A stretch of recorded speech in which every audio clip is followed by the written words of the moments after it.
Bonjour à tous, bienvenue à l'île Grand Palais pour Connex, le salon du Smart Commerce, avec une invitation lancée par la Pleine Image, cluster des industries créatives du versant nord-est de la métropole lilloise. Invitation lancée à Baptiste Manin, qui est Experiences Manager chez Airbnb. Bonjour. Bonjour Baptiste. Baptiste était intervenu à la Pleine Image voici déjà quelques mois lors d'un événement autour de la notion d'édition numérique, et donc on a relancé une invitation car aujourd'hui effectivement Airbnb est un acteur assez innovant dans le commerce, et on va en plus avec lui parler pendant 3 quarts d'heure, avec lui et avec vous, puisqu'il y aura des questions qui seront prises dans la salle. On va parler pendant 3 quarts d'heure de la notion d'expérience qu'Airbnb a lancé en France en 2017. On verra avec Baptiste tout l'historique qu'il y a derrière. Voilà, donc 3 quarts d'heure de questions-réponses autour d'innovation dans le commerce, avec des notions d'expérience, peut-être de marketing expérientiel. On va peut-être parler d'émotion et de concepts du même genre. Et on va essayer de se projeter dans aujourd'hui et surtout dans le monde de demain. Baptiste, donc encore merci pour avoir accepté l'invitation. Peux-tu te présenter en quelques mots? Euh, Merci de m'avoir invité. Je suis content d'être là aujourd'hui. En effet, comme en fil rouge, continuer à vous présenter ce que l'on fait chez Airbnb. Donc moi, j'ai rejoint Airbnb il y a quasiment 2 ans et demi, avec une problématique chez Airbnb qui était que la compagnie est connue, le circuit est connu. C'est une plateforme qu'utilisent de plus en plus les voyageurs aux quatre coins du monde, mais avec une nouvelle problématique, à savoir que le vrai succès d'Airbnb n'est pas d'avoir inventé la chambre chez l'habitant, ça existait auparavant, mais c'est d'avoir utilisé la technologie donc, pour pouvoir offrir l'opportunité à chacun de pouvoir recevoir des voyageurs chez soi, et surtout à chacun des voyageurs de pouvoir dormir chez un local, chez un habitant lorsqu'il voyage. C'est ça la vraie révolution. Donc d'une part la technologie, et d'autre part quelque chose qu'on oublie parfois souvent, c'est la notion de communauté. C'est-à-dire qu'Airbnb ne s'est pas limité à dire voilà le site, vous inscrivez, vous mettez une annonce. Mais Airbnb, notre rôle au quotidien, c'est d'écouter en fait nos utilisateurs, qu'ils soient voyageurs, on les appelle les guests, qu'ils soient hôtes, donc ceux qui reçoivent, de les écouter et de les faire se rencontrer pour qu'ils puissent partager soit des best practices, soit lorsqu'ils ont des cas de figure un peu compliqués à gérer, trouver des solutions ensemble, et que nous puissions intégrer ces solutions dans notre technologie et la déployer dans le monde pour les voyageurs aux quatre coins du monde et pour les autres aux quatre coins du monde. Donc pour vous donner un exemple, aujourd'hui, on a près de 5 millions d'annonces de logements, soit des chambres, des maisons, des igloos, des péniches, en fonction de la destination. Et puis pour vous donner ne serait-ce qu'un petit chiffre, je suis désolé si ça ne rend pas très bien, l'hiver dernier, pour le réveillon du jour de l'an, donc dans la nuit du 31 décembre au 1er janvier 2018, 3 millions de personnes ont dormi dans un Airbnb. Donc aujourd'hui, c'est ça l'équation d'Airbnb, c'est une plateforme de destination pour voyager, pour se loger. Et en effet, pour parler de mon rôle et pourquoi j'ai rejoint cette compagnie il y a plus de 2 ans, en écoutant nos voyageurs et nos hôtes, on a constaté la chose suivante. Nos hôtes nous disaient, voilà, moi j'ai une chambre, j'ai une maison en Provence, et puis j'aime bien faire du bateau le week-end. Et des fois, quand j'ai un voyageur qui occupe ma chambre, chez l'habitant, on s'entend bien, et puis il me dit, ah, tu vas faire du bateau, j'adorerais venir avec toi. C'est possible ou pas? Alors évidemment, quand vous êtes hôte Airbnb, que vous entendez bien avec votre voyageur, vous dites, bah oui, c'est possible, mais en fait, ça soulève plein de questions. Des questions d'assurance, des questions de qu'est-ce qui se passe, j'ai des coûts aussi, et comment on organise ça? Donc notre communauté d'hôtes a commencé à nous poser des questions à nous Airbnb en disant mais comme vous nous avez aidé à pouvoir chacun devenir hôte pour de l'hébergement, comment vous pourriez vous Airbnb nous aider à, quand on a une activité, une passion qu'on voudrait partager avec des voyageurs et qu'on a des voyageurs qui aimeraient la partager avec nous, comment on pourrait organiser ça sur le site? Donc ça c'était du côté de la communauté des hôtes. Du côté des voyageurs, on a écouté aussi ce qu'ils nous disaient, au-delà de l'offre de logement qu'on offrait. Et puis beaucoup de voyageurs ont commencé à nous dire, c'est superbe, depuis que je voyage aux quatre coins du monde et que j'utilise Airbnb, je dors chez l'habitant. Donc je vais à Rio, par exemple, au Brésil, et donc je dors en plein centre de Rio, chez un Brésilien, comme un Brésilien. C'est parfait. Mais j'ai passé 3-4 jours à Rio, et dans ces 3-4 jours, je n'ai pas parlé à un seul Brésilien. Et c'est vrai que si vous réfléchissez, si vous voyagez un peu, il peut être assez facile quand vous visitez une grande ville, une capitale, une destination lointaine, de finalement passer à côté de la vie locale, de ne pas avoir d'occasion de créer des connexions avec les locaux et de se dire mais comment provoquer ça? Et donc de plus en plus, nos voyageurs nous ont dit Airbnb, c'est pas seulement un site internet, c'est aussi un esprit dans le voyage, dans la rencontre, dans la manière d'explorer une destination. Aidez-nous à rencontrer des gens sur place. Promesse assez basique, et donc on s'est posé la question de comment le faire. Et de là est né ce projet, aujourd'hui qui est en ligne depuis un peu 2 ans, qui est une nouvelle rubrique sur Airbnb qui s'appelle Expérience. Et c'est la raison pour laquelle j'ai rejoint cette compagnie, pour participer au lancement depuis zéro. C'est-à-dire qu'il n'y avait pas un seul hôte d'expérience, on utilise la même terminologie pour parler des hôtes, dans le cas des expériences. Et il n'y avait pas un seul bout de code développé. Et 6 mois après, en novembre 2017, on a annoncé, Airbnb, que nous ne serions pas seulement une plateforme de destination pour s'héberger quand on voyage, mais tout simplement une plateforme dans laquelle on peut organiser son voyage de bout en bout. Le service expérience n'est que le deuxième service. Il y a d'autres choses que nous testons en ce moment aux 4 coins du monde. Et donc aujourd'hui, je vais vous parler à l'expérience comme clé de l'organisation du voyage de demain. Alors, on dit qu'aujourd'hui, on passe dans un monde qui est un monde de l'économie de l'expérience. C'est un terme qui est quand même beaucoup utilisé, qui a commencé à être théorisé fin des années 90, qui aujourd'hui se développe totalement. Mais est-ce qu'on peut préciser le mot d'expérience, ce terme? Qu'est-ce que ça veut dire concrètement dans le cas d'Airbnb? Quelques exemples pour qu'on prenne conscience de ce que ça traduit. Alors, je vais donner un exemple visuel. De ce que nous, on a pu constater, c'est la chose suivante. Je ne sais pas si ça va bien rendre sur les slides. Bon, désolé, c'est peut-être pas en plein écran. Mais il y a vraiment 2 écoles et différents profils de voyageurs. Et les voyageurs sur Airbnb, en fait, nous disent, bon, bah voilà, pour découvrir une destination comme la ville de Paris ou Rome, etc., on a une option qui est organisée, qui fonctionne très bien. On sait comment réserver des places. Ce sont ces fameux Red Bus Tour. Et la question, c'est est-ce que cette option-là, elle répond à des besoins de voyageurs? La réponse est oui. Et ça marche très, très bien. Donc la question est de surtout pas dire que ce n'est pas bien. Ça marche, c'est structuré, ça tourne et ça répond à un certain profil de voyageurs. Est-ce que ça répond au profil de voyageurs des gens qui vont sur Airbnb? Pas tout à fait. Et donc, à partir de là, on a réfléchi et testé différentes formules. Et en effet, la deuxième photo, qui est aussi caricaturale que celle de gauche, mais dans une autre direction, consiste à mettre en avant un point. C'est un exemple tout simple. Si vous êtes amateur de surf, par exemple, en général, quand vous organisez vos voyages, vous essayez de trouver des spots où vous pouvez surfer. Donc l'hiver, par exemple, pour les amateurs, Cape Town, en Afrique du Sud, est un bon spot. Il y a des bons spots de surf là-bas. Donc vous avez 2 options. Prenez votre billet, vous vous logez.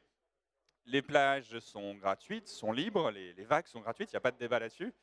Trouver une planche de surf n'est pas compliqué, surtout si vous l'avez la vôtre. Mais la réalité, c'est que ce n'est pas la seule partie de l'expérience que vous voulez avoir. Vous voulez certes surfer, mais vous aimeriez bien intégrer la communauté locale. Les gens qui surfent là régulièrement, tous les jours, parce que c'est un état d'esprit, c'est une manière de connecter avec le pays et la destination. Et donc, cette photo que je vous présente là à droite, c'est comment vous pouvez rencontrer tout simplement des gens qui surfent localement. Et en effet, aujourd'hui, l'expérience sur Airbnb, c'est que si vous allez à Cape Town, vous allez trouver des hôtes qui sont tout simplement des gens qui adorent surfer et qui vous disent moi, je surfe avec mes meilleurs amis depuis toujours le dimanche, parce que c'est le jour où on ne travaille pas, hein, comme chacun, en général, et simplement on fait un énorme barbecue à la fin de la session de surf. Et ce qu'on te propose, c'est que si tu as juste à nous dire que tu viens, on t'aura comme un ami d'amis, parce que la réalité, c'est que la passion du surf va nous connecter. Et puis ce qu'il fait, c'est qu'on t'aura pris un petit morceau de viande à toi, tu pourras venir avec nous. L'exemple est tout simple, je vous défie de ne pas y avoir pensé parfois en voyageant aux 4 coins du monde, ou même dans des villes comme New York. Si vous êtes amateur de basket, vous aimeriez juste aller jouer au basket, mais comment connecter avec les gens, à quelle heure, voilà. Et donc nous, le rôle de Airbnb, c'est de connecter des gens passionnés avec d'autres personnes qui sont curieux de ce qu'ils peuvent faire dans la destination, à travers le site Airbnb, comme on l'a fait pour le logement. Donc vous pouvez devenir hôte, créer votre annonce, mettre des dates, mettre un prix si vous avez des coûts fixes, et juste provoquer cette connexion aussi simple que lorsque vous allez dans un pays et qu'un copain à vous dit « Ah, tu devrais rencontrer un copain à moi qui est là-bas, tu verras ». Vous n'avez jamais vu la personne sur place, simplement vous avez été connecté par un ami d'amis. Et bien là, dans ce cas-là, ami d'amis, c'est Airbnb. Donc ça, c'est la promesse. Alors, la question, c'est quoi? Et à la différence d'une activité simple. Nous, le parti pris chez Airbnb, dans le cadre du voyage, j'insiste, parce que la notion d'expérience peut être différente dans d'autres environnements, je pense au retail ou à d'autres types de choses. Dans le cas du voyage, nous, la clé, c'est qu'on pense que demain, les gens organiseront leur voyage non pas comme une commodité. Alors, le sujet n'est plus de savoir comment trouver un logement ou un transport pour aller dans la destination. Je pense que tout le monde sait que vous allez sur Internet, trouver un billet. Alors après, il y a question de budget, de date, tout ça, c'est des modalités pratiques, mais c'est une commodité. C'est facile d'aller n'importe où dans le monde. Ensuite, vous logez, c'est pareil, vous avez accès à toute l'information en live avec des typologies de logements variées qui répondent à vos besoins. On pense que l'avenir de l'expérience de voyage, c'est que chacun cherchera l'expérience qu'il va avoir dans la destination. Ce n'est plus une question simplement de où je vais, à quel prix et où est-ce que je dors, c'est OK, c'est qu'est-ce que je vais faire et en fonction, je vais prendre mon billet et mon logement. Et le comment je vais vivre la destination chez Airbnb, ça va être en rencontrant des vraies personnes. Donc la clé n'est pas d'acheter une prestation de courte cuisine.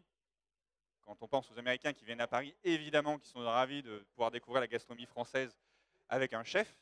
Mais le parti pris, c'est de considérer qu'il n'y a pas deux chefs qui aient la même personnalité. Il n'y a pas deux chefs qui feront les mêmes recettes.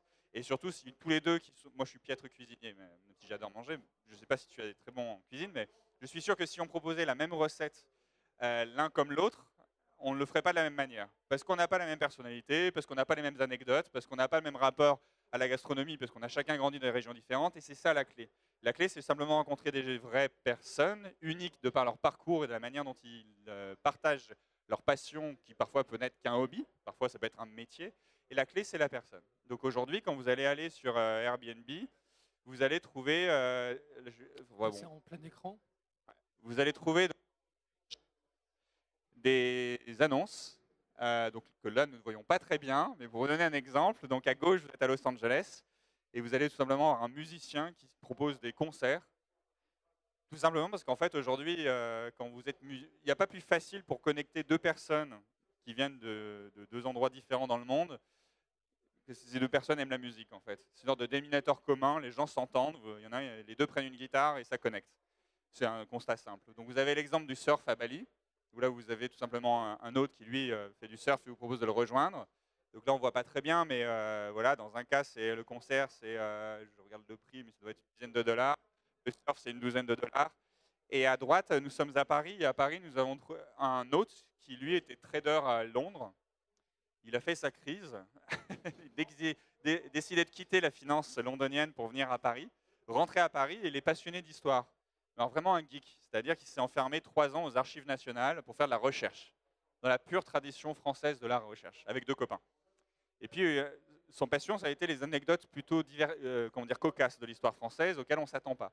Puis un jour, il a fallu qu'il paye son loyer, comme chacun d'entre nous, et il s'est dit, bon, peut-être que je pourrais raconter mes histoires, mais sur fondement d'avoir passé 3 ans aux archives nationales. Et donc, il a fait un parcours qui dure 4 heures et vous parcourez tout Paris. Et je vous assure que même en étant basé à Paris maintenant depuis une vingtaine d'années, je l'ai fait, j'ai redécouvert Paris. Vous faites un jeu de piste dans l'église Saint-Sulpice avec des histoires absolument dingues.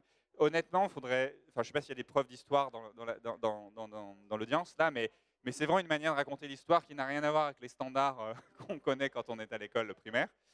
Et donc aujourd'hui, il a, lui et ses 3 copains, ils ont des expériences tous les jours, matin et après-midi, ils sont organisés, et ils en sont à plus de 2000 commentaires, sachant qu'on a à peu près un voyageur sur 2 qui laisse un commentaire sur une annonce. Donc vous voyez un peu le volume de monde qu'ils ont pu rencontrer. Et aujourd'hui, nous ne sommes pas simplement une plateforme d'expérience, c'est une plateforme d'entrepreneurs qui propose de découvrir une destination à leur façon. Et on a des entrepreneurs qui aujourd'hui vivent de cela à plein temps. Alors, si on rentre un peu dans la matrice, comment ça se passe concrètement? Parce que on connaît l'expérience classique d'Airbnb qui consiste effectivement à pouvoir aller chez un particulier, voir son logement, voir des commentaires. Voilà, là, encore une fois, le rôle de la communauté. Comment vous recrutez ces expériences? Et surtout, quels sont les filtres? Parce que ça peut être la porte ouverte à beaucoup de choses. Ouais, alors c'est vrai qu'il y a 2-3 points communs avec ce qu'on a appris de l'hébergement. Donc on est vraiment une marketplace, c'est-à-dire qu'on met en relation un hôte et un guest. Ça fonctionne de la même manière. La réservation se fait le jour où le guest fait le booking. La transaction est donc garantie. L'hôte est payé le lendemain de l'expérience, comme pour le logement. Donc ça, c'est toutes les vertus qui ont fait le succès d'Airbnb, c'est on garantit la transaction financière, on garantit que le guest est bien solvable, on a des conditions d'annulation très spécifiques qui protègent l'hôte, qui lui-même s'engage sur une date, donc il veut s'assurer que le guest n'annule pas 3 minutes avant. Donc tout ça, on reproduit toutes les best practices de la partie hébergement. Après, on a quelques spécificités. Par rapport à la partie hébergement, sur l'hébergement, vous pouvez créer votre annonce et mettre une chambre, votre maison, la maison de vos parents, quiconque, en 3 minutes en créant une annonce, c'est comme le Bon Coin. Dans le cas des expériences, c'est différent. Parce qu'on a eu en effet plein de gens qui se sont dit, tiens, c'est super, à Paris, on a à peu près 40 000 personnes qui toutes les nuits dorment dans un Airbnb à Paris. Donc, ce sont des voyageurs. Donc tous les acteurs traditionnels des activités pour touristes se sont dit banco. Je donne toujours cet exemple-là parce qu'à Paris, vous avez quelqu'un qui propose des tours en Ferrari sur les Champs-Élysées. Ça dure 20 minutes, vous payez 80 €, bon, ça cartonne. Donc évidemment, il a essayé de proposer une expérience. Quand on prend un peu de recul, c'est évidemment pas ce que nos voyageurs attendent. Et on a fait des tests, hein, c'est-à-dire pas avec lui en particulier, mais avec d'autres, qui se rapprochent un peu plus des standards de nos voyageurs. Et les voyageurs Airbnb ont été très clairs dans leurs commentaires. Ils ont écrit « ce n'est pas ça que nous attendons d'Airbnb ». Donc la question, ça a été comment s'assurer que ça respecte des standards. Donc on a travaillé pendant près de 6 à 9 mois à trouver des standards qui puissent être des critères automatiques, qui puissent permettre de savoir si oui, c'est une expérience qui fait sens ou pas. Des standards qui sont appliqués dans le monde entier. Donc aujourd'hui, quand vous allez créer une annonce Airbnb Experience, vous allez proposer l'expérience. Vous avez tout un parcours avec des questions-réponses qui permettent à nos équipes et à notre solution technologique d'identifier qui rentre dans les standards ou pas. Et les standards tournent autour de 3 pivots. Le premier, c'est l'expertise. Donc en l'occurrence, je ne suis pas grand chef. Donc proposer une expérience de gastronomie, ce n'est peut-être pas parfait. Et donc ça, c'est très facile de savoir si ça match ou pas. Alors pourquoi ça? Parce que principalement, en fait, les voyageurs se rendent tout de suite compte si vous faites semblant ou pas. Donc toujours cet exemple-là, quelqu'un qui était assez opportuniste, qui dit « moi, je vais emmener les voyageurs voir un match de foot au Parc des Princes ». C'est super. PSG, c'est typiquement européen, des voyageurs qui viennent du monde entier. C'est comme quand nous, on va à Barcelone, on va aller voir un match de l'équipe de Barcelone. Il y a un truc, quoi. Et là, je les emmène au stade, vraiment l'immersion complète. Sauf qu'en effet, vous avez beau lire l'équipe pendant les 7 jours qui précèdent le match, s'il y a une différence entre je lis l'équipe pendant 7 jours et je suis dingue de foot depuis toujours. Et donc cette nuance-là, elle se sent tout de suite parce que humainement, ça ne se passe pas de la même manière. Donc l'idée, c'est de ne pas d'être maître, de faire une conférence pendant 3 heures sur les sciences du foot et des scores du PSG, c'est tout simplement être dans le stade, crier, s'immerger complètement. Donc en effet, l'enjeu, c'est de trouver si la personne a une légitimité dans son domaine ou pas. Le deuxième point, c'est le special access. C'est-à-dire que ce n'est pas tout d'être légitime. Donc, par exemple, nous avons pas mal d'influenceurs dans le secteur du food et de la gastronomie. La question, c'est est-ce que vous donnez un accès différent à l'activité que vous proposez? Donc, si en effet, vous proposez simplement de remonter les Champs-Élysées pour faire un walking tour, il n'y a pas vraiment d'accès particulier. Donc, ça a du sens, certes, mais ce n'est pas très immersif. Ça ne crée pas de connexion directe avec l'autre, et en l'occurrence, n'importe quel autre peut le proposer. Donc, premier point, c'est l'expertise de l'hôte, donc c'est l'hôte. Ensuite, c'est l'accès spécial. Donc ça, c'est la nature même de l'activité que vous proposez. Et le troisième point qui est l'hospitality, parce que vous pouvez très bien être un grand expert dans un domaine, mais vous en avez peut-être tous autour de vous. Parfois, des gens ont une passion, mais ne sont pas forcément les meilleurs pour en parler, soit parce que ça ne leur plaît pas, soit parce que tout simplement, ce n'est pas leur truc. D'ailleurs, avec les chefs, on a quelques exemples où ils aiment bien être chefs, mais pas forcément avoir 6 personnes autour de la table pour cuisiner à 6, quoi. Mais donc, ce n'est pas du tout négatif, c'est simplement qu'il faut qu'il y ait cette petite flamme. Mais comme il y a 10 ans, parce que Airbnb a 10 ans, il y a 10 ans, les premières personnes qui ont mis une annonce pour accueillir des gens chez eux pour dormir avaient la petite flamme. C'est-à-dire cette curiosité de recevoir des gens du monde entier, cette idée que c'était naturel et sans particulièrement prendre de risques de recevoir des gens chez soi, même si c'était à travers une plateforme simple et lambda, et ainsi de suite. Donc cette petite flamme, c'est ce qui caractérise aujourd'hui notre communauté d'hôtes d'expérience. Et si je devais faire l'analogie, c'est comme quand vous faites un dîner chez vous, il y a toujours 1 ou 2 personnes qui, même s'ils ont dormi que 2 heures dans la nuit précédente, ils sont toujours là pour animer la discussion, le dîner. Ils sont toujours là. Ils ont ce truc-là, c'est plus fort qu'eux que d'intégrer les gens, poser des questions, savoir d'où ils viennent. Ils savent créer cette connexion. Et cette petite différence fait que vous-même, quand vous allez voyager, et si vous allez partir, je ne sais pas, par exemple, au Vietnam ou en Thaïlande, peut-être que pendant votre semaine au Vietnam, c'est peut-être lors d'un repas chez l'habitant réservé avec un hôte sur Airbnb que vous allez avoir la meilleure soirée de votre semaine au Vietnam. C'est ça la clé aujourd'hui de notre communauté. Aujourd'hui, si je choisis un logement Airbnb pour ma prochaine destination, est-ce que vous allez pusher l'expérience? Est-ce qu'aujourd'hui, il y a un lien concret entre les deux offres? Alors, en effet, le service a été officiel. Enfin, on a annoncé il y a à peu près 2 ans qu'on se diversifiait. Le service est vraiment très lancé officiellement depuis 18 mois. Et donc, 2 choses. Le premier point, c'est que je n'ai pas précisé, vous n'êtes pas obligé d'être hôte d'hébergement pour être hôte d'expérience. Et d'ailleurs, on se rend compte que finalement, il y a peu d'hôtes d'expérience qui sont aussi hôtes de logement. Donc, c'est vraiment une deuxième axe de communauté qui se bâtit, indépendamment de la première, si ce n'est que les gens ont évidemment très confiance en Airbnb puisque notre réputation est installée. Et le deuxième point, c'est que vous n'êtes pas obligé de dormir dans un hébergement Airbnb pour booker une expérience. Et ça, c'est la vraie bonne surprise depuis quelques mois. Alors qu'il y a 1 an et demi, quand on me disait, bon, tu crois que ça va vraiment marcher au-delà des gens qui déjà réservent un logement Airbnb, parce qu'évidemment, quelqu'un qui dort sur Airbnb a déjà un compte Airbnb, a déjà booké, a déjà validé l'état d'esprit Airbnb. C'est beaucoup plus facile de le convaincre de réserver une expérience. Et en effet, ça marche très très bien auprès d'eux. La question, c'était est-ce que ça va vraiment marcher au-delà, sachant qu'on a très peu communiqué et fait zéro marketing. On a vraiment 0 €. Et là, aujourd'hui, on a vraiment de plus en plus de gens qui dorment à l'hôtel, qui vont sur Airbnb, se créent un compte pour booker une expérience. Parce que ce que nous proposons sur Airbnb Experience est à 90% exclusif. C'est des gens qui spontanément n'avaient pas pensé à pouvoir partager leur passion. On a des exemples emblématiques. Si tu veux, je peux continuer avec des exemples concrets. D'autres entrepreneurs d'horizons assez variés, si on peut mettre l'écran. Si on peut remettre le... Donc par exemple, là, c'est une petite sélection, mais donc par exemple à Barcelone, vous avez Captain Deo. Alors Captain Deo, c'est quelqu'un qui fait du bateau, qui est à la retraite, donc il peut faire du bateau tous les jours, mais sa femme ne veut plus faire du bateau tous les jours, elle n'en peut plus. Et donc aujourd'hui, il dit, si vous êtes voyageur, vous arrivez à Barcelone, venez passer la journée avec moi sur mon bateau. Je vous défie de trouver un truc aussi cool quand vous allez à Barcelone que de passer une journée sur un bateau, et il n'y a pas plus facile que de le booker sur Airbnb, parce que vous cliquez, c'est booké. Et aujourd'hui, Captain Deo cartonne. Alors c'est le grand-père que tout le monde aimerait avoir, parce qu'au-delà du fait qu'il ait un bateau, qui vous emmène faire du bateau, c'est qu'il est vraiment très sympa. Et donc voilà une typologie de choses que nous n'avons pas recruté les gens. C'est le bouche à oreille, où spontanément des gens qui ont la petite flemme se disent « Ah bah tiens, ça me plaît ». Ils s'inscrivent et pour certains d'entre eux, aujourd'hui, cartonnent. À Paris, on a par exemple Cédric. Alors Cédric, c'est un bon exemple, parce que parfois on me pose la question, est-ce qu'on accepte les pros ou pas les pros? Le débat, il n'est pas pro ou pas pro. Pour vous donner un exemple, en France, si vous voulez emmener des gens, des voyageurs dans un musée, il vous faut obligatoirement une licence de guide conférencier. C'est la loi.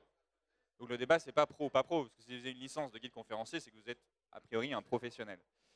Donc nous, on a des professionnels un peu atypiques, parce que Cédric, qui lui a l'habitude de travailler, d'emmener des voyageurs visiter le Louvre depuis des années, Cédric, en fait, me disait, moi, les gens pour qui je travaille, qui ont des compagnies, plutôt des compagnies qui m'envoient de la clientèle haut de gamme, m'interdisent de faire des blagues ou de faire de l'humour pendant mon tour. Pourquoi? Ils me disent, tu ne sais pas d'où vient la personne, tu ne sais pas pour qui elle a voté aux dernières élections présidentielles américaines, le second degré à la française et le cynisme à la française, c'est super risqué, donc low profile. Sauf que Cédric, lui, il a une vie, donc la journée, il est dans les musées, il peut vous parler d'histoire de l'art pendant des heures, et puis le soir, il fait du stand-up. Il me dit, moi, mon rêve, ce serait de réunir un peu mes deux hémisphères dans mon cerveau, le droit et le gauche. Il dit, vas-y, fais-le. Enfin, nous, tu verras bien si ça prend ou pas. Et donc, il a passé quelques semaines à écrire un stand-up dans le Louvre, partant du principe que globalement, les gens qui vont au Louvre tirent la gueule. C'est-à-dire qu'il y a des milliers de gens devant la Joconde, mais tout le monde est comme ça. Et il me dit, franchement, c'est pas possible, quoi. On peut aussi raconter l'histoire de l'art différemment et amener des gens qui n'iraient jamais au musée à se détendre. Et donc, en effet, aujourd'hui, Cédric, depuis maintenant 1 an et demi, reçoit une centaine de personnes par semaine qui fait rire au Louvre, tout simplement. Alors il y a un parti pris, vous ne faites pas 8 heures de visite du Louvre, parce qu'on peut y passer 3 jours au Louvre intégralement. Il a un parti pris, il choisit des œuvres, mais après son tour, les gens peuvent rester dans le Louvre, puisque le ticket est inclus. Mais surtout, le parti pris, ça a été de décomplexer les personnes qui ne seraient pas allées s'enfermer dans un musée, ou qui n'auraient que regardé le musée de l'extérieur. Et finalement, il a trouvé un angle qui, lui, correspond à ce qu'il est.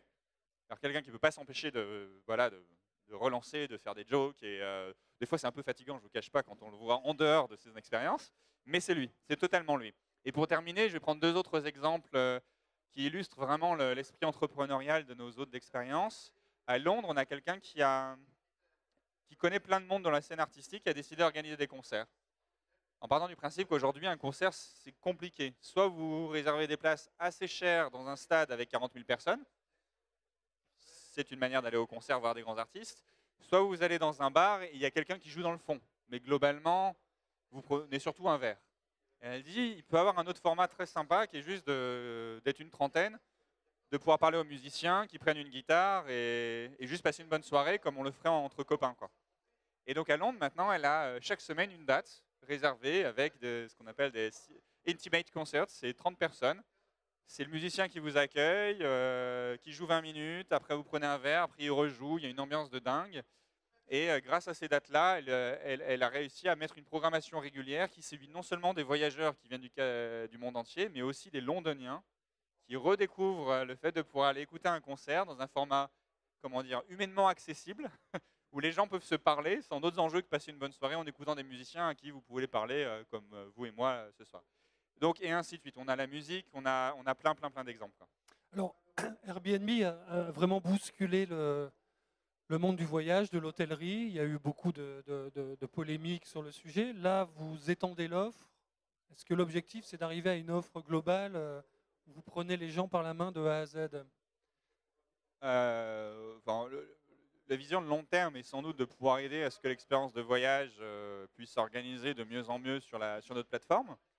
Si vous utilisez le service au quotidien, voilà, il y a des petites fonctionnalités qui émergent, qui se structurent pour faciliter cela, ça c'est évident. Après, ce qui nous différencie souvent d'autres parties prises, c'est qu'on est convaincu que la rencontre humaine sera une clé unique sur le long terme de l'expérience de voyage. Et c'est ce qui nous distinguait dans le logement et c'est ce qu'on renforce là encore avec l'expérience. Et on est convaincu demain que voilà, les gens choisiront une expérience avant le logement. Après, tu sais, on reste une start-up, même si on est une grosse start-up. Nous, on est une start-up dans la start-up, expérience. Donc on est assez agile et on redéfinit, on réajuste tous les jours en fonction du retour de nos utilisateurs, que ce soit les autres, puisqu'on doit maintenant comment dire, animer une communauté d'entrepreneurs, hein, j'insiste. Ils se réunissent par eux-mêmes, ils créent des Facebook groupes pour se parler, ils nous font des listes de requests sur les fonctionnalités, on leur organise des conférences avec nos patrons à San Francisco pour remonter des feedbacks. On anime vraiment une plateforme d'entrepreneurs dans chaque domaine au niveau mondial. C'est-à-dire qu'aujourd'hui, le service existe, on a 15 000 annonces d'expérience dans le monde. D'accord, on a été lancé il y a 18 mois. Et pour vous dire, aujourd'hui, on s'attaque à des pays comme la Mongolie. Donc on est vraiment plus sur les problématiques de est-ce qu'on est bon en IMIA, en Europe ou dans des régions évidentes. La problématique, c'est comment on peut aider les gens qui veulent aller dans des destinations aussi lointaines que la Mongolie à pouvoir s'organiser en ayant pour point de contact, point d'entrée, une personne, un hôte, avant de fixer les activités. Alors, je regarde l'heure, mais effectivement, il est temps de prendre des questions dans la salle. Alors, ici, on ne voit pas grand-chose sur scène puisqu'on a les lumières frontales. Il y a un micro qui peut circuler. C'est toujours la première question qui est la plus difficile.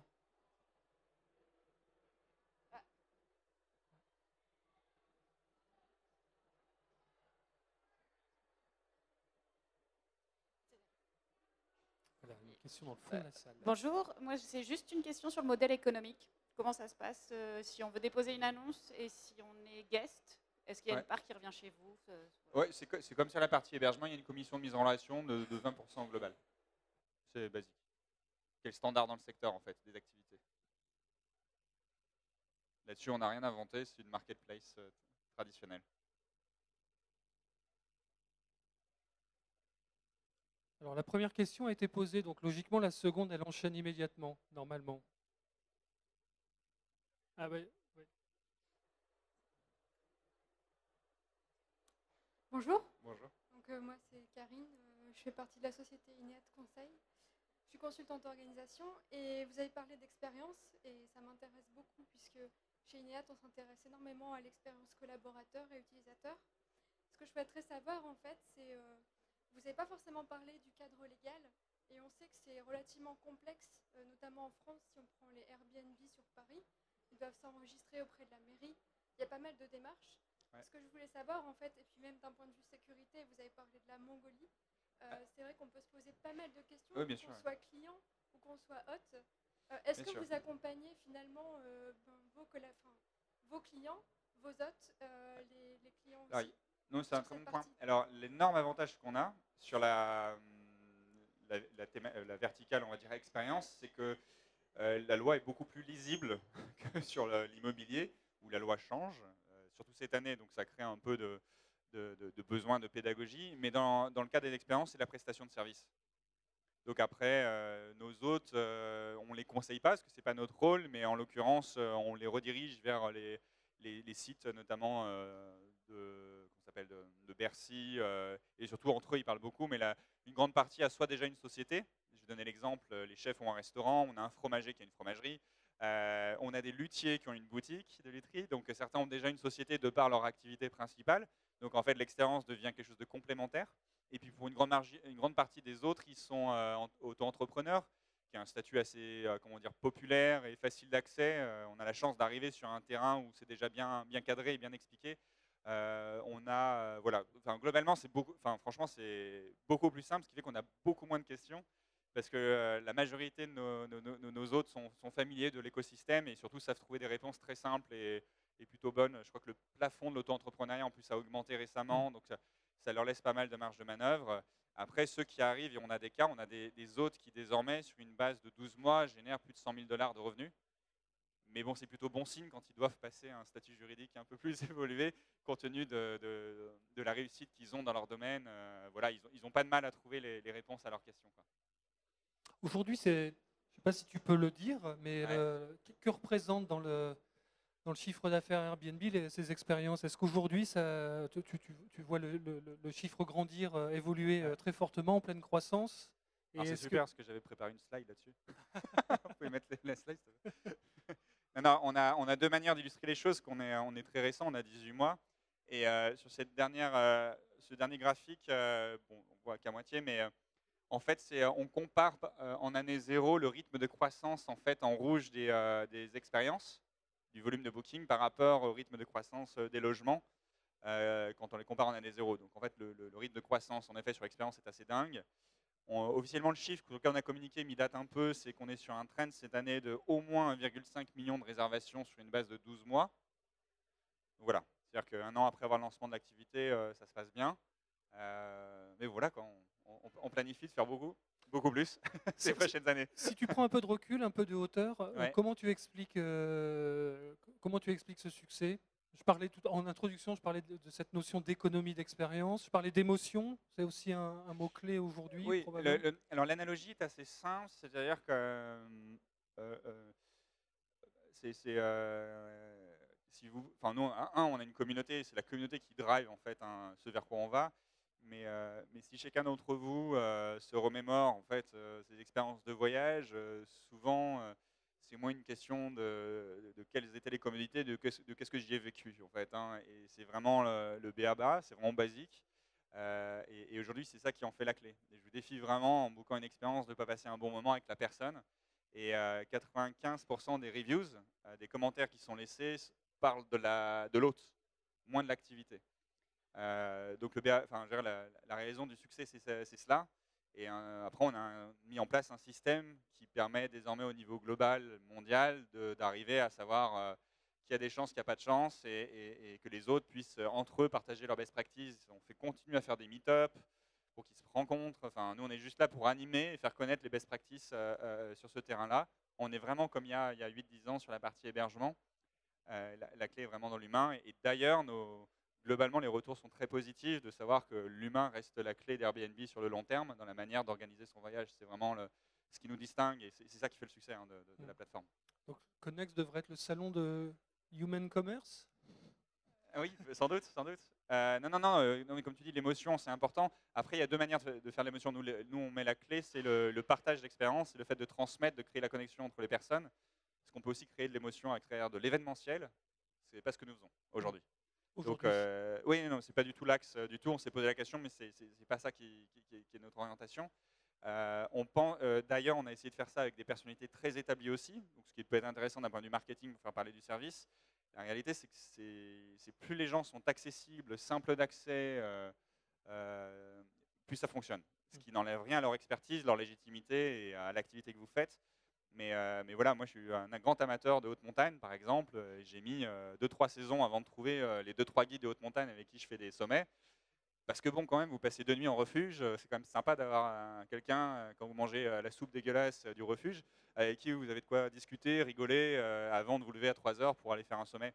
Et c'est cette petite nuance qui fait toute la différence chez nous. Alors, il nous reste quelques minutes. Je ne sais pas s'il y a encore des questions dans la salle. Oui, bonjour Sébastien. Je viens de Belgique, mais je suis français. Une petite question par rapport au nombre d'expériences qui sont proposées et qui sont finalement mises en ligne. La première question. Et puis la deuxième question, est-ce qu'il y a un churn au niveau des expériences proposées? Est-ce que les gens les hautes expériences se lassent comme des hôtes de logement? Alors là-dessus, je ne sais pas si il se lasse. C'est-à-dire qu'il y a deux choses. Un, le nombre actuel est d'à peu près 16 000 expériences dans le monde. En France, en Belgique, on doit être à 1200. Bon. C'est des chiffres qui veulent tout et rien dire, parce qu'on a lancé dans toute la France. Donc ici, il y a notamment une hôte à Lille qui fait 4 expériences. La communauté n'est pas très active. D'ailleurs, si vous avez des idées, les visites en entreprise cartonnent. Non, mais il y a des axes auxquels on ne s'attend pas, mais qui font vraiment sens. Si vous voulez faire des expériences autour des gaufres, ça cartonnera. Enfin bon, c'est banal ce que je dis, mais voilà. Donc à Paris, on a à peu près 500 à 600 expériences actives en ce moment, ce qui est une moyenne depuis 6 mois. Et c'est à la fois des nouveaux hôtes et à la fois des anciens hôtes. Mais il y a des hôtes qui ont une vraie vie à côté, qui partent en août en vacances pour voir un peu leurs enfants. On a vraiment un mix de gens qui sont devenus quasiment full-time en 2 ans, et d'autres qui sont toujours amateurs et qui font ça de manière anecdotique. Donc c'est dur de créer un standard.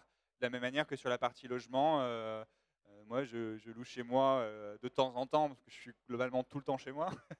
Et à quelques rares exceptions, des gens ont des lieux qui louent à l'année. Mais ça, voilà, enfin, là-dessus, oui, il y a du churn, mais c'est pas, il y a du churn qui est temporaire ou définitif. Ça dépend vraiment des profils. Puis après, on a des histoires d'autres qui cartonnent, mais pour la vie fait que ils vont s'installer à Marseille, ils changent de vie. Enfin, on est vraiment une plateforme très, très standard de ce point de vue-là, quoi. Un peu comme des entrepreneurs. Certains se lassent, mais c'est pas, c'est pour d'autres raisons ou des raisons extérieures à Airbnb. Et d'autres sont à fond et se révèlent, voilà. Non, on a l'exemple d'Alexandre qui est sculpteur, qui n'avait pas du tout prévu ou envisagé de faire venir des gens dans son atelier de temps en temps, et qui maintenant a réorganisé sa vie différemment, ce que ça le nourrit dans son œuvre. Enfin, c'est des témoignages très simples mais très authentiques. Est-ce que tous les sculpteurs auront la même histoire qu'Alexandre? Bien sûr que non. Mais voilà, Alexandre, pour lui, ça roule, et les voyageurs du monde entier ne se disent jamais, tiens, je vais aller passer une demi-journée avec un sculpteur à Paris. Et encore, il est à Asnières, donc vous imaginez, il vous prend à Gare Saint-Lazare, vous prenez le train jusqu'à Asnières, c'est pas très long, mais c'est très moche.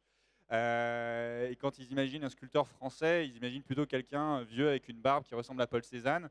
Alors que nous, Alexandre, il a 30 ans, des Nike Air Force, enfin, il a une vie normale, quoi. Mais Alexandre, c'est lui qui fait le Paris d'aujourd'hui.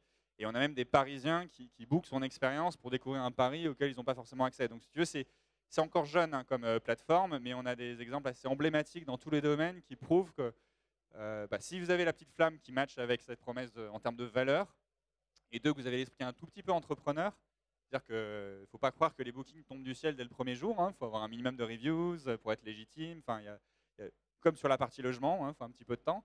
Mais si vous jouez le jeu et que ça vous plaît, certains s'y dédient. On a même quelqu'un qui a démissionné de son travail. Il travaillait chez un opérateur télécom, chez Orange. Je ne sais plus ce qu'il faisait. Il a démissionné pour se dédier à 100% à cela. Donc voilà, il y a un mix d'histoires. Il y en a d'autres histoires où des gens pour qui ça ne marche pas, hein, mais ça dépend. Voilà. Je ne sais pas si ça répond à votre question. Question? Oui. Bonjour, Kevin, Visite Ardennes. Je voulais savoir comment vous classez les expériences, parce que vous dites que les gens vont vont choisir l'endroit en fonction de l'expérience qu'ils souhaitent vivre. Mais là, vous parlez il y a 500 expériences sur Paris, etc. Donc voilà. Et la deuxième question, c'est comment ça se passe quand quelqu'un propose quelque chose qui n'est pas une expérience selon vos critères? Vous lui dites va te faire voir, c'est pas du tout une expérience, ou vous essayez de l'accompagner pour lui montrer comment il peut évoluer? Alors en fait, on a un système. Donc déjà, si tu arrives au bout du parcours de proposition d'expérience, si ça ne matche pas, c'est que vraiment tu n'as pas fait d'effort de lire ce qui était écrit. Non, on essaye bien sûr d'accompagner. C'est un peu comme un parcours de MOOC. Tu vois, il y a des questions-réponses successives qui permettent de comprendre que si tu t'improvises fan du PSG en 24 heures, bon, a priori, tu ne vas pas t'épanouir complètement et ça risque de ne pas passer.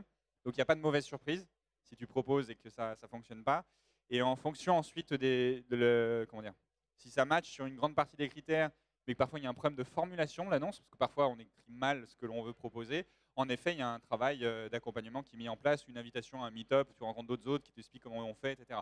On anime une communauté, donc le but c'est que chacun ait la réponse pour pouvoir grandir sur la plateforme. Ça, c'était la deuxième question. Et sur la première question, je vais faire une réponse plateforme américaine, nous avons un super algorithme. Non, c'est un bon point, parce qu'aujourd'hui, on se rend compte que la majorité des voyageurs internationaux, qui viennent vraiment de pays qui ne sont pas la France même, voire un peu en dehors de l'Europe, ont que des mots-clés assez clichés en tête quand ils viennent en France. Mais comme nous, si on va, je reprends mon exemple au Vietnam, quoi. Je suis sûr que tu as 5-6 mots-clés qui te viennent à l'esprit et donc tu vas t'orienter vers ces mots-clés-là pour chercher, parce que tu ne sais pas quoi chercher. Donc on a 2 enjeux, c'est pour ceux qui cherchent quelque chose de particulier, qu'ils le trouvent facilement. Et donc là, c'est assez simple, on a des catégories, sous-catégories, comme dans un site de guide d'activité. Et après, on a un deuxième point, c'est suggérer et inspirer. Donc on a beaucoup, et comme peut-être vous le faites quand vous organisez vos vacances, vous allez sur Airbnb, vous regardez les logements pour vous inspirer ou aller au Portugal, par exemple. Et donc nous, dans ce cadre-là, c'est un peu fonctionne de la même manière. Et un des déterminants, en effet, qui fonctionne et qui détermine, c'est le nombre de reviews. En fait, on a la force sur Airbnb que l'ensemble de nos utilisateurs, qui ont un compte ou pas un compte, qui ont déjà utilisé Airbnb ou pas, font totalement confiance aux commentaires qui sont laissés, puisqu'il n'est pas impossible de laisser un commentaire sans avoir soit dormi dans le logement, soit avoir fait l'expérience. Donc quand vous avez l'exemple d'Alexandre, le sculpteur, il a, je crois, à peu près 300 commentaires, et il a 295 5 étoiles. Donc à partir de là, en fait, le voyageur brésilien, américain ou coréen, quand il voit ça, il se dit « Waouh, ça me donne envie. C'était pas prévu, mais ça me donne envie. » Et des exemples comme ça, j'en ai plein. À Seattle, on a quelqu'un qui te fait passer la journée avec des loups. Sauf que littéralement, tu prends les loups dans tes bras, tu passes une journée complète avec lui. Et en effet, tout le monde ne pense pas à passer la journée avec des loups. Et lui cartonne parce que je ne sais plus combien il y a de reviews, mais pour les mêmes raisons. Voilà, ce sont des petits détails, mais c'est la force de ce qu'on appelle notre plateforme de technologie qu'on a rodée. Et la force de notre communauté et la confiance qu'il y a dans les avis et les gens, en effet, qui ont en moyenne, sur une note totale de 5, en moyenne, s'ils ont moins de 4,7, quel que soit le nombre de bookings ou de reviews, en général, ils ont moins de chances d'avoir des bookings. Mais c'est parce que la communauté, c'est pas nous qui décidons, hein, c'est ce qu'on voit, ce qu'on observe. Le Alexandre en question, il a augmenté ses tarifs, du coup? Non, alors il y a deux cas d'école. Sur les tarifs, en effet, on a un enjeu de lisibilité, parce qu'il y a certaines expériences qui incluent des coûts fixes. Donc, par exemple, si je prépare... alors, il y a un truc que je réussis pas mal, c'est le gratin dauphinois. Donc, exemple, si je vous fais un gratin dauphinois, j'aurai des courses à faire, un peu de matière première, un peu de temps de cuisine. Donc, en effet, il y a des coûts.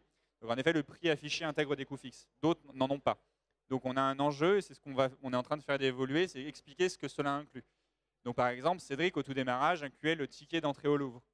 Donc évidemment, quand vous voyez le prix final, vous dites « Waouh, mais oui, mais le ticket d'entrée au Louvre est assez cher, est assez élevé. » Donc le tout cumulé faisait que les prix sont en moyenne élevés et surtout un problème de lisibilité. Donc aujourd'hui, ça dépend vraiment de chacun. Par contre, nos hôtes nous ont démontré, donc maintenant nous on le partage avec l'ensemble des nouveaux hôtes, que jusqu'à une vingtaine de réservations, jusqu'à une vingtaine de reviews sur l'annonce, il ne faut pas s'attendre à être profitable. Parce qu'en fait, les reviews, c'est comme un investissement marketing. Donc en général, nos hôtes, tactiquement, mettent des prix très très très très bas pour avoir les premières reviews, parce que les voyageurs comprennent qu'à 15 $ le dîner, bon, c'est qu'a priori vous êtes débutant, surtout s'il n'y a pas de reviews, et qu'au bout de 15, 20, 25 reviews, vous commencez à avoir une certaine légitimité. C'est-à-dire que les voyageurs verront que c'est bien, ça se passe bien, parce que vous avez des bons commentaires, et là, ils réajustent petit à petit le prix pour s'y retrouver. Le deuxième point, c'est que, après, c'est basique, hein, plus vous augmenterez le prix, moins vous aurez de monde. Donc après, on a les cas d'hôtes qui veulent avoir plusieurs voyageurs à chaque date. Et en effet, quand vous faites un dîner, c'est toujours plus sympa d'avoir 6 personnes autour de la table qui parlent entre eux, pas seulement avec vous, que vous retrouvez en tête-à-tête avec un seul guest. Parce qu'en fait, la qualité de l'expérience repose à la fois sur ce que vous allez manger, mais surtout sur que le dîner soit convivial, sympa, tout simplement.